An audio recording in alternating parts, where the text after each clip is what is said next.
Эрхэм үзэгч та бүхэндээ энэ өдрийн мэндийг хүргэе. Малчтын эрүүл мэнд нэвтрүүлгийн маань энэ удаагийн дугаар эхэлж байна. Бид энэ удаагийнхаа дугаард дархлаа сэдвийн талаар ярилцгаална. Манай энэ удаагийн дугаард Цахиур төмөр компани эмч Пүрэв Жав өргөдөө оролцож байна. Энэ өдрийн мэндийг хүргэе. Та бүхэнд ч гэсэн энэ өдрийн мэндийг хүргэе. Үзэгчтэй бас энэ өдрийн мэндийг хүргэе. Тэгэхээр сүүлийн үед дархлаа хүмүүсийн дархлаа нилээдгүй унах болсон. Үүнээс шалтгаалаад хөдөө орон нутгатаа бас явж байхад малчтад маань хатаг гэдэг зүйл бас их гарах болсон. Энэ талаар хоёлаа яриагаа эхлэе тийм ээ. Хатаг гэж яагаад үүсдэг? За тэгэхээр ер нь бол хатаг гэдэг өвчлөл маань өөрөө дархлааны системтэй нэгт холбоотой өвчлөл юм байна. Тэгэхээр хүний өөрийн дархлааны систем маань одоо хүчрэхэг тэгээ ямар нэгэн халдварт орж ирэхэд тэрнээс одоо хүнийг хамгаалах чадамжтай байх юм бол ямар нэг юм эдийн төвчлөл үүсэхгүй. За тэгэхээр хатаг гэдэг маань яг хөө стафилококк буюу альтлэг стафилококкоор үүсгэгддэг. За стафилококк гэдэг маань өөрөө нян. За бидний бие одоо арьс одоо ингэ бүрэн бүтэн байж гин тий. Бүрэн бүтэн байхад бол ямар нэгэн одоо юм өвчлөл бол үүсэхгүй. За ямар нэгэн байдлаар энэ хэсгийг шархлах ч юм уу тий. Эсвэл тэр хэсэгт нөгөө шар ус уу бидний бие бүхэлдэн бүрхсэн энэ одоо хэсэгт маань ням бохирдол орох тий. Энээсээ шалтгаалаад нөгөөх маань арьсны одоо уутанцаа буюу тэр хэсэг маань ингээд үрвсээд томроо. Тэгээ өвчлөлт бий болоод ирэхийг хатаг бол гэж хэлдэг. За бид нар бол ер нь бол гарсан юм болгоны өвчлөлтөө эдээтэй гарсан юм болгоныг бол хатаг гэж үзэж гэдэг. Тэгтэл маань хатаг маань дотор олон янз байдаг. Нэг уутанцэр буюу одоо нэг шар усыг хамарсан үсийг одоо усны сүвийг хамарсан байх юм бол тэр бол хатаг. Олон дахин ингээд усны сүвийг хамарсан бол мундац.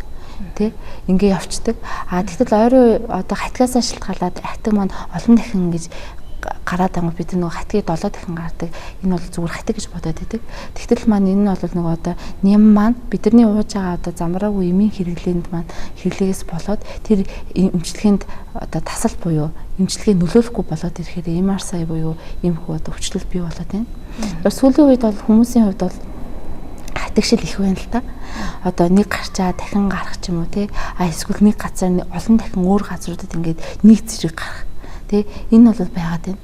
Тэгэхээр энэ дээр бол ердөөсөө бүгдээрээ дархлаа системтэй маань нэгт холбоотой юм байна л да. Тэгэхээр тухайн хүн маань ганцхан одоо антибиотик юм уу те авч ууснараа энэ бол үр дүнтэй эмчилгээ болохгүй дахиад гараад идэг. Харин энэ антибиотик эмчилгээтэйгээ хавсраад тухайн хүн маань дархлаагаа дэмжиж өгөх юм бол энэ бол нөгөө бүрэн төгс эмчилгээ болоод ирж байгаа. Тэгэхээр зайлшгүй бол дархлаагаа дэмжих хэрэгтэй. За дан ганцхан хатган дээр л одоо бид нар одоо дархлаа яриад байж болохгүй. Дархлаа муу байх юм бол одоо хатаг гарч ийн. Одоо чихэн дээр чихний буглаа өсөж байна. Уушгины одоо амьсгалын замын өвчнүүд идэгрэхгүй удаж байна.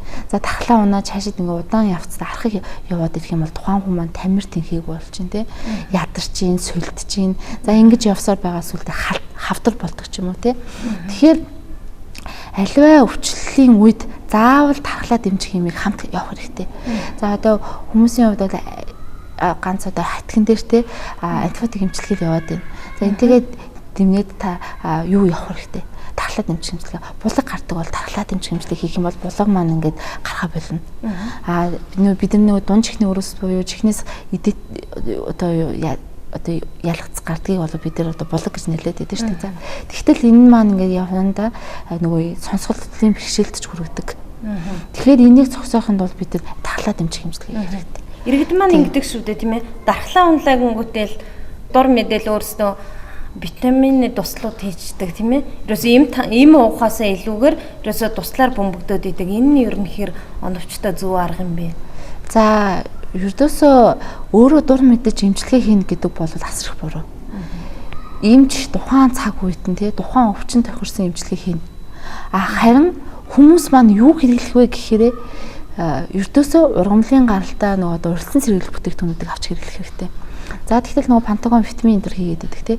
Тэгтэл нөгөө тухайн яг хэсэгхэн үед л нөгөөт маань үйлчлдэг. Тэгтэл хэсэгхэн үед үйлчлээл ингээ алга болчдөг зүйл бол зүгээр мөнгөний гарц байхгүй. Тэгтэл бид нар удаан хугацаанд нөгөө дархлаа минь удаан хугацаанд хүчрэхэг байх тий. Удаан хугацаанд эрүүл байх зүйл сонирхох хэрэгтэй. Тэгэхээр яг нөгөө ургамлын гаралтай юмуудыг бид нар зөвлөх хэрэгтэй болж байгаа юм л да. Ямар ч төрлийн иммун бүтээгдэхүүн эхлээд уух маягаар хэрэглэнэ. Уух маягаар хэрэглэх маань нэгт хүний хувьд хэмд аюулгүй тэгээд удаан хугацаанд үйлчлэгийг авч үздэг. Суцаар болон тарьдгийн ерөөсөл маань хүмүүс нөгөө суцаар тарингууд хурдан юм шиг бодоод байдаг. Тэгтэл үгүй зүгээр л тэр маань одоо жишээл зарим туслууд маань зүгээр шийс болоод гарчих юм уу тий. Тухайн хүн маань зүгээр имчилгээ хийсэн гэдэг нэр төдий болохоос биш нөгөө удаан хугацааны имчилгээний үр дүнгүй болчих гээд байдаг л та. Дархлаас ударснаас чихний эдэт өрөвсөл хүүхдүүд ер нь бас нас бид хүрсэн хүмүүс маань жоохон дархлаа модчлаа за чихэр хатгаад байна гэл ингээл яваад идэг. Ерөөсө дархлаагаа дэмждэггүй ерөөсө эсвэл хоол шүлтэй хоол унд хэргэлжээл ерөөсө за дархлаагаа дэмжээд байна гэл буруу ойлгоод яваад идэг шүү дээ тийм ээ. Яг хоо дархлаа систем гэдэг маань одоо нэг ч учруу ингээл дэмжигдээд ч юм уу тэгээд ахын ч бол би одоо өрөсгөлтөө дархлаа зөвшөөрүүлнэ гэдэг ойлголтыг бид нар авч үзэх хэрэгтэй. Тэгэхээр одоо тухайн хүн маань одоо өвчин амархан тусаа тийм үү те эдэт өрөвсөл ч юм уу чихнээс булга гожод ингээд байна. Эсвэл амархан хүүхэд ханиад хүрээд байна. Эсвэл тухайн хүн тамиртаад ядраад байна. Энэ бол зүгээр дархлаа тэр чихтэй одоо тухайн хүн энэ одоо дархлааны систем эсвэл өөрийгөө одоо сэргээх ямар нэгэн зүйл хэрэглэх хэрэгтэй байна л гэсэн үг байхгүй юу. Тэгэхээр тэрэнд бол нөгөө хүмүүс маань тусал тариа хийлгээд байх нь бол за ялангуяа хөдөөгийн ард түмнүүдэд маань болохоор эмнэлгийн байгууллага бол аслагдмал байралтай байдаг шүү дээ. Тэр болгон очиод ингээл за нэг хотод орж ирэхээр нэг хэд хоногор ирнэ ядарсан сүлдсэн байдаг нөгөө эмнэлгээр явж шинжилгээ энэ төр өсөөр албацаа явчихсаад байдаг те. Тэгтэл нөгөө гэртеж байсан хаач байсан тэр нөгөө дархлаа дэмжих зөвшөөрлөх юм хэрэглээд авах хэрэгтэй байхгүй юу. Тийм. Одоо жишээлбэл эдэт энэ өвчнөөс шалтгаалаад булга гоочих те. Тэгтэл зарим хүмүүс нөгөө бурцлооз шүү дээ. Малчтын донд хэлбэг байдаг өвчин, элгэний БЦ вирус ч юм уу те. Эдгээр бол нөгөө одоо дархлаа унангууд одоо өвчлөлийг одоо хүндэрч эхэлдэг шүү дээ те. Тэгээ эдгээрнээс урьдсан цэглээд нэмэн бүтээгдэхүүнүүдийг хэрэглэх хэрэгтэй. Тийм. Өнгөрсөн саруудад бас хөдөө орон нутагт явж байхад малчт маань болонгууд сардаа ч юм уу жилдээ нэг удаа мэдээж малчт маань өдөр болгон очиад эмнэлэгт үзүүлээд байж чадахгүй шүү дээ тийм ээ. За тэгэхээр багийн эмч нэг удаа эргэлтээр гэр оронд нэрж үздэг. Энэ тухайн үед нь л зөвлөгөө мэдээлэл авдаг гэж ярьж байгаа. За тэгэхээр малчт маань өөрөөсөө одоо энэ одоо хатгийг бол 9 удаа гардаг, 7 удаа гардаг гэл тэгэл зөв шахах бохир оруулахгүй байх хэрэгтэй л гэл ингээл өөрөөсөө дур мэдээ шахаад идэг. Тэгэхээр дархлаагаа дэмжигдсэн тохиолдолд бол хатиг маань тэгж олон гарах ёстой юу? Үгүй ердөөсөө хатиг гэдэг маань ердөөсөө л тухайн эдэт өрөвсөл гарахгүй л байх ёстой байхгүй юу? Яг нь гарах юм бол тухайн дархлаагаа дэмжиж зөв эмчилгээ явуучих юм бол эдгэр чинь. Тэгэл энэ бол хатигны талаар ярьсан нэг одоо зөвлөмж хүргэж бодож байна л да. Нэгт хэрвээ тань дээр хатиг гарсан байх юм бол тухайн хэсгийг ердөөсөө шахах оролдох, бохир оруулахаас зайлсхийх хэрэгтэй. Сайхан цэвэндэж савнгаар угаачаад тэгээд одоо өмхий тус гэж бид ярьдаг тийм шмиск мазыг тавиад тэгээд боочих хэрэгтэй. Бүр ингээд томроод юм мэдээтэй байх юм бол эмнэлгийн байгууллага танах тийм. Шаардлагагүй бол ердөөсөө тэр өмхийн ногоон тус тавиад боочход өөрөө аяндаа хөвгтөж гараад амжилтанд. Харин дотроосоо юу хэрэглэх хэрэгтэй вэ гэхээр дархлаа зөвшөөрлөх юм хэрэглэхэд л болно. За тэгэхээр нөгөө хүмүүс маань нөгөө хөдөөний малчид маань одоо байн эмнэлэг яваад иж болох үсэн шүү дээ. Тэгэхээр нөгөө эмнэлэг явдаг хүмүүс чинь өөрсдөө байн хэрэглэх зүйл хэрэгтэй. Одоогийн ч гэдэг малчид ч гэсэн ер нь эрүүл мэндийн одоо өөртөө ачаатаа болцсон л юм л та. Юу хэрэглэх вэ? Би яаж дархлаагаа дэмжих вэ? Би одоо яг идэт гараад энэ яах вэ гэдэг болцсон.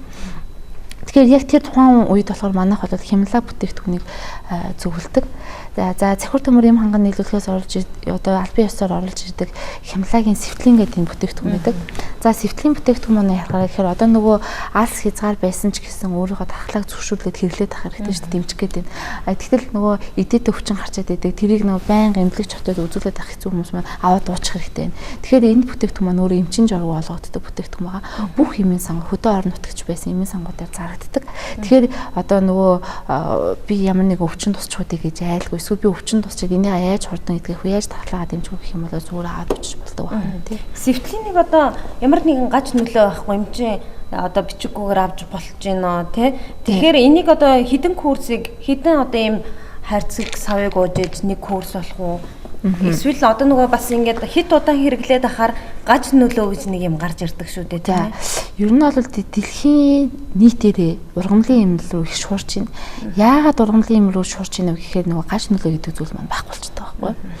Хотод өвдөд зарим хүмүүс одоо тамир тэнхээс сэргээх чинь гэдэг юм бэлэн болооч нөөд хүмүүс эсрэгээр хотод өвдөж гэдэг тийм. Эсвэл илгэний өвчтөй хүмүүсээ тэгвэл илгийг гэмтэж гэдэг тийм. Тэгтэл энэ ургамлын эм маань гэдэг юм маань болохоор яадаг вэ? Бид нар зүгээр таны одоо энэ тал дээр ургаж байгаа тийм. Тэр эмийн ургамлын ашигтай хэсгийг нь аваад ингээд түүгээдийн дотор хийцэн гэсэн үг. Тэгэхээр нөгөө тэнгууд бид нар одоо яадаг вэ гэхээр нөгөө ургамлыг тал дээрээс очиж түүж авчих гэдэг. Тэгэхээр энэ юм маань чанар аюулгүй байдал нь судлагдсан. Энэ эмний ургам дотор орсон одоо энэ 10-аад төрлийн ургамал байгаа байхгүй юу? Энэ ургамлыг аль үе шатанд нь одоо ямар хөрсөн тариул энэ аюулгүй вэ гэдгийг судлаад гаргаад ирсэн тийм ургамлууд байгаа. Тэгэхээр энэ өөрөө мэдээж нэг ургамал уухгүйгээр зөвхөн сэвтлийн найтахад болно. Тэгэхээр сэвтлийн юм маань орсон энэ одоо балсама дендро мокул гэдэг хамгийн өндөр тунгаар орсон ургамал байгаа. За энэ ургамал маань ямар ач холбогдол гэхээр нэгт энэ одоо эдээ төвчин буюу хатаг булга гоочлт одоо бие махбод дотор одоо тэр ханиад одоо гуурсан өвчлөл эсвэл одоо стимулит ч юм уу ясны өвчлөлүүд энэ бүх зүйлүүдэд одоо яг нэрэг нөлөөтэй нөгөө одоо байгалийн антибиотик учраас үрслийг дарж өгнө. Үрслийг дарж өгөхөөс гадна одоо өмнө нөгөө эв тариа уусаар агаад одоо би ч одоо нөлөөгүй болсон доо гэдэг хүмүүс идэв шүү дээ. Одоо ялангуяа бурцлооц дээр би одоо бүр маш олон эв тариа хэрэглээд нөлөөгүй болсон. Миний одоо тэр бактери ч юм уу тэр ямар ч нөлөөгүй болсон гэх юм энэ бол нөгөө өмнө уужсэн эв тариа бактери маань им үйлчлэггүй ч нэ үйлчлэгч нэ хамаагүй үйлчлдэг. Тэгээд мөн энэ дотор орсон бүтээгдэхүүнүүд маань болохоор яадаг вэ гэхээр моринго бисокимопра гэдэг бодис байдаг. Тэр нь болохоор цус төлжилтийг дэмжиж өгдөг. За ерөнхийдөө бол тархины судасны хангас нийслэл ч юм уу хүмүүс одоо чихшүүгээд байна, ядраад байна, тамирдаад байна гэдэг чинь тийм. Тэгэхээр энэ юм маань өөрөө цус төлжилтийг дэмжиж өгдөг. За тэгээд мөн орсон бүтээгдэхүүнүүд илгэний үйл ажиллагаа дэмжиж биеэс нөгөө хорт бодисыг гадагшлуулж өгдөг. Тэ нөгөө одоо спиртийн төрлийн бүтээгдэхүүн одоо хэрэглэдэг ч юм уу тий. Тэрнээсээ болоод би хордлогонд орцсондоо эсвэл эм тариа хэрэглээ би хордлогонд орж ин даа гэж бодох юм бол энийг маань хаад очиж болно. Хамгийн гол нөлөөлөл нь бол нөгөө тархлаа зөвшөөрүүлж байгаа нөлөөлөл. За тэгээд хүүхэд ч болон ахмад настан ч аль аль нь хэрэглэх боломжтой бүх насныхын хэрэглэх боломжтой. Өдөрт хэдэн ширхгээр яаж явах вэ? 2 ширхгээр өглөө орой. 2 ширхгээр өглөө орой. Тэгээд энэ 3 сав маань нэг курс эмчилгээ болдог. Бага. Тэгээд мөн түнчлэн нөгөө одоо хүмүүс маань одоо би хаанаас авах гэж байгаа бүх юмээ сангаа зааж байгаас гадна нөгөө жоргуу болгогддог. Иймч зааж тань бичиж өгсөн шаардлагагүй та өөрөө очиод аваад уучих болно. Харин жирэмсэн үед уучлахгүй. Яагаад? Жирэмсэн үед яагаад уучлахгүй гэхээр ер нь бол жирэмсэн үед бол өөрийн хүний хувь хүний тархлаа гэдэг маань өөрөө унтаа байдал байж хэвээр байхгүй юу? Тэгтэл жирэмсний үед бол тархлаа хит хүчтэй өрнөөх ч юм уу эсвэл ханиа том хөвч юм уу тэр үед хашил тусах энэ үед бол тархлаа өрнөждөг. Тэгээд тархлаа өрнөчөөд ирэхэд яхаар нөгөө ургийн тархлаас адилхан үнждэг. Ургийн нөгөө унтаа байдалтай тархлаа маань өрнөд ирэхэд нөгөө харшлаас шалтгаалж өвчлөлтөй болох гэдэг. Хүүхэд нөгөө гарч ирэхдээ л харшилтай байна гэж ярьдаг шүү дээ. Гарч ирэхдээ л одоо эсвэл манай хүүхэд ийм диатецтэй байна гэж гарч ирдэг. Тэгтэл энэ маань нөгөө өөрөө ургийн тархлаа өдөөс огт өрнөхгүй байсан үед бол ээж ингээд тархлаа өрнүүлэх юм төрлийн зүйлүүдийг хэрэглэхийг өдөөсөө зөвшөөрдөг байхгүй юу? Тэгэхээр энэ бол тархлаа зөвшөөрөлдөг учраас жирэмсэн үед бол уухгүй. Харин насанд хүрсэн хүн 2 шахмалаар 2 удаа. Хүүхэд бол 3-аас доош насны хүүхэд бол нэг цайны албар өдөрт 3 удаа уучих. Ингээл уугаа авчиж болох юм. Одоо сургууль цэцэрлэг ороод эхлэнгүүт өглөө оройдоо маш сэрүүн байдаг. Тэгээд даарч хөрснөөс болоод жоохон хүүхдүүдний ялангуяа чихнээс булга гоочдаг. Тэгэнгүүт эцэг эхчүүд өөрсдөө дур мэдээл нэг одоо хар даав ч юм уу эсвэл чих рүү ингээд шар тусаачдаг нэг юм уламжлалт арга энэ төр гээл идэг шүү дээ. Тэгэхээр энэ юу н хэр гэрийн нөхцөлд таатай юм бэ? За ер нь бол яг ер нь чих өвдөлтийн 80% нь тухайн хүний буруу арчилгаас шалтгаалдаг, эцэгхийн буруу арчилгаатай. Яа тэгэхээр уусал хүүхэд бол нөгөө хамар битүү бач юм ханаа том тусаад бол чих өвддөг. Чих маань өөрөө энэ чихний гуурс маань амны сувгтаа одоо хамрын хүндэд нэгддэг ингээд нэг сувгаар. Тэгтэл энэ нөгөө хамар битүү ангууд нөгөө нус гэж зүйл маань чих рүү яваад ороод тэгээ хингэр гэдэг энэ тэр зүйл одоо чихний хүндэд ороод тэгээ өвчлөл үүсгэждэг. Тэгтэл нөгөөх маань наанаас маань нөгөө даавуу тавиал тус хийгээ шар тусаагаад өстой чим бужигналдаг байхгүй манайхан. Тэр маань тэгээ буцаагаад нөгөө идэд төрөслийг маань даймжруулчихдаг. Тэгтэл бид нар юу хийх арга хэрэгтэй вэ гэсэн тухайн хүүхэд чих өвдөх юм бол нэгт хүүхдийн хамрыг цэвэрлэх хэрэгтэй. Тэгээл болоо. Бүр өвдөд тах юм бол эмчтэр очиж үзээд антибиотик залгаж болно. Харин булга гоочлолттой эсвэл чих өвдөлт ханаа том тус аль нь ч энэ сэвтлийн хэрэгжилж гин. Тэгээд одоо 9 сар эхлээд одоо дэлхийн нийтээр COVID-19 цар тахал эхэлж байна. 10 сард бол одоо цар тахлын хамгийн одоо том нэгдэл болно гэж юм. Тэгэхэд бол нөгөө тухайн хүмүүст тархлагаа дэмжих хэрэгтэй юм л та. Тэгэхээр энэ бол сэвтлийн хэрэгжилж болно. Сэвтлийн бол өөрөө вирусын ч байна уу? Вирус гэдэг бол ханиад байна тий. Нянгийн гэхээр одоо нөгөө булга гочлолт хатыг энтер болоо явцдаг. Энэ өрөөсөлч гэсэн адилхан нөлөөлдөг. Вирусын нянгийн халдварт адилхан нөлөөлж ирдэг. Тэгэхээр нөгөө хүүхэд маань ханиад томоо хүрэх гэдэг. Тэрнээс урьдсан сэргийлээд хүүхдэд уулгачаад бага насны хүүхдэд одоо шахамлаар бол нэг ширхэг 2 удаа уулгаад энэ 3 сая уулгачаад би бол амлна ханиад хүрэхгүй. Тэгэхээр манай одоо энэ химлагийн бүтээгдэхүүнийг хийлээд ханиад хүрэхгүй байна. Эсвэл миний өвчин идгэрсэн гэсэн маш олон тохиолдлууд байдаг. Тийм. Тэгэхээр энэнд бол би бол амлна. Та ингээд сэвтлийн хэрэглээд үз. Тийм. Зарим хүмүүс ч нөгөө нэг сахартай ч юм уу тийм ээ. Сахарын харшилтай ч юм уу ийм хүмүүс бас уух боломжтой. За яг энэ одоо сэвтлийн юмд глицериза галабра буюу чихэр өвс орсон байхгүй. Тийм учраас нөгөө сахарын одоо юм амттай юм шиг тэгээ хүүхэд уух тааламжтай тийм амттай байгаад байдаг. Бүр тэр байдлыг нөгөө ингээд байхгүй болгоно гэх юм шахмал хэлбэрээр наваад үчихэд хүүхэд диатезтэй хүүхдч байсан юу нөлөөлөл юу одоо чихрийн хашил өгөхгүй. Хүүхэд ороод харьцангуй гайгүй диатезтэй харьцангуй гайгүй бүр нэг чихэр идээд тахад эсвэл жир ч юм уу бүрсүүд эдийн тул юм итгэл гардаг гэх юм бол шингээ хэлбэр авч яваад хамаагүй энэ бол нэг тийм хашил нөлөөцөхгүй. Ер нь бол хашил гэдэг маань ч гэсэн өөрөө тахлаа систем эмгэг штэ. Тийм учраас хашлаа эмчлэх одоо юу яах зорилгоор бол сэвтлийн өөр тохиолдлууд бол байдаг тийм. Ямар нэгэн эмийн бүтээгдэхүүн хэрэглэж азаа туршлаггүйгээр тий эсвэл сузаар хэрэглэж ямар нэгэн одоо өөртөө ираач зүч тий иймэрхүү тохиолдол маш их гардаг. Тэгэлгүйгээр зөвхөн уух хэлбэрээр тархлагаа дэмжигээл гэж зөвлөе доо. Үзэгчтэй малчтын эрүүл мэнд нэвтрүүлгийн маань энэ удаагийн дугаар энэ хүрээд өндөрлж байна. Дараагийн дугаар хүртэл түр баяртай.